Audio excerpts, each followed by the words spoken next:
پہاڑی زبان میں اپڈیٹ سنیے۔ اج جنگ بندی لینڈ دے دوئیں پاسیں پاکستان اور دنیا پار وچ رہن والے کشمیری 13 جولائی 1931 کو یوم شہداء دے طور دے اتے اس عزم دی تجدید دینا منا رہے ہیں کہ شہداء دے مشن کو اس دے منطقی انجام تک ہر صورت وچ جاری رکھیا جا سی۔ مقبوضہ جموں کشمیر وچ اج یوم شہداء کشمیر دے موقع دے اتے مکمل ہڑتال ہے، جس کی وجہ تے تمام کاروباری مراکز، بازار، دکاناں بند ہیں، جبکہ سڑکاں دے اتے ٹریفک بھی غائب ہے۔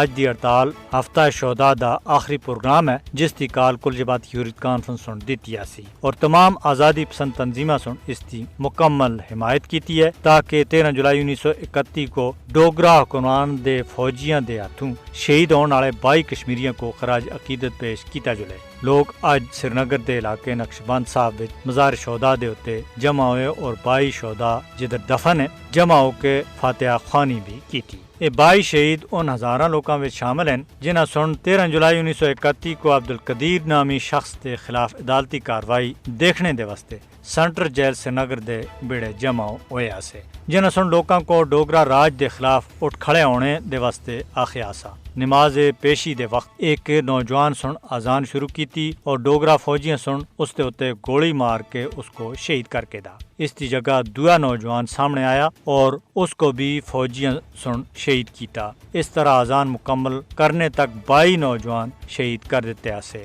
شہداء کو خراج عقیدت پیش کرنے دا بہترین طریقہ جموں کشمیر دے اتے بھارت دے جبری قبضے دے خلاف مشترکہ جدوجہد کرنا ہے۔ 13 جولائی 1931 دے شہداء دی بہادری اور قربانی جموں کشمیر دی تاریخ دا سنہرا باب ہے، جنہاں سن جبر اور استبداد دے خلاف کشمیریاں دی مزاحمت اور جدوجہد کو ایک نواں موڑ دیتا۔ کل جماعتی یورت کانفرنس سن 13 جولائی 1931 اور دوئے شہداء کشمیر کو خراج عقیدت پیش کردے ہوئے آخیا کہ کشمیری عوام اپنے شہداء دی قربانیاں کو کسی بھی صورت وچ بھلا نہیں سکتے اور آزادی دی صبح تک غیر قانونی بھارتی قبضے کے خلاف اپنی جدوجہد جاری رکھ سن۔